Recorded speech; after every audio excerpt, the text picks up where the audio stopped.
And how do you see India's role in Sri Lanka from here on? You've been a friend to India. Sri Lanka also has a very delicate balancing act, so to say, to play in the region. First of all, what is your vision of the India-Sri Lanka relationship from here on? There has to be close economic and relationship. Social and cultural, I won't say that's been happening for thousands of years, and we are all there.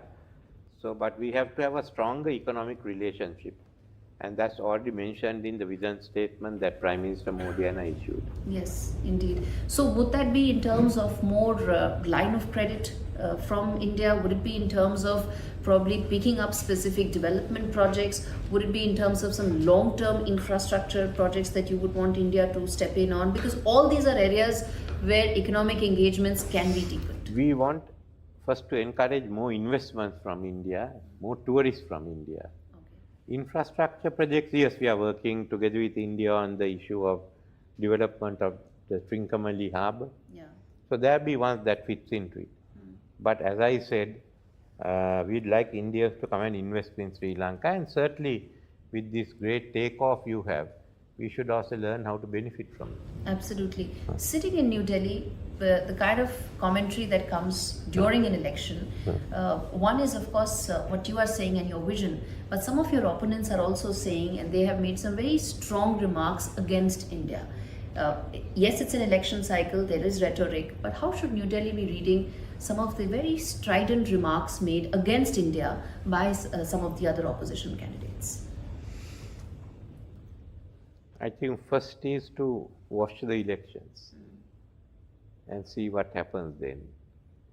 There will be some groups that will make anti-Indian remarks. You can't stop that. What you have to do is to minimize it. And as far as India-Sri Lanka friendship is concerned, that's decided by the people. They've already decided and finished. Yes. So let's go ahead and strengthen it. Yes, indeed. And this then brings me to another factor in the relationship or in the region itself, which is how China has been fairly aggressive, or some would say prominent, in the region. How do you see Chinese relationship in Sri Lanka and its impact and bearing over the entire region going forward, in the wake of the lessons and learnings of the last 2 years? No, we've had good relations with China. We will continue that. But we will look at our interests first. Whatever country must benefit us.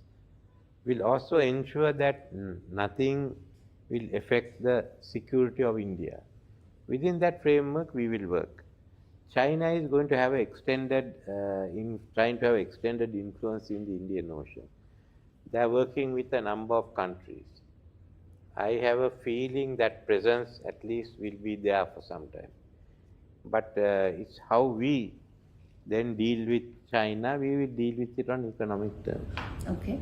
Very important statement, sir, you made that whatever may be the dealing that Sri Lanka will have with China, it will be keeping in mind that India's interests will not be compromised. Could you elaborate more on that, sir? Because in the past, there have been research vehicles, there have been several other such instances that have happened. Elaborate on this very important statement that you made, sir, in terms of ensuring India's interests are not compromised. Yes, we've always done that, and we have a regular dialogue with India. Yes.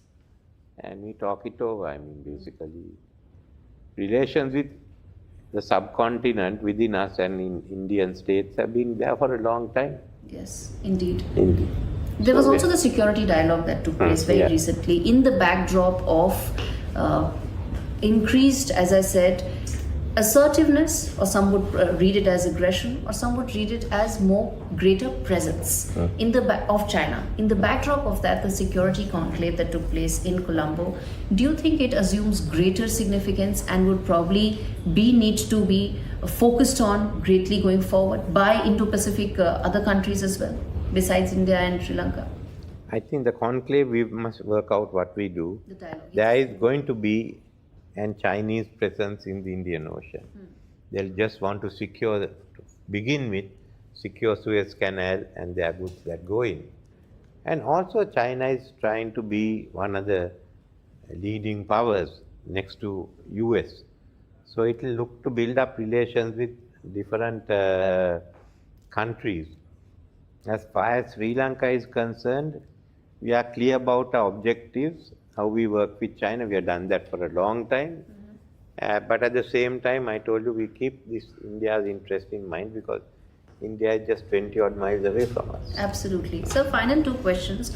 One is, what would in your mind, in the last 2 years, be the biggest success of your presidency? It came at a time of unprecedented turmoil.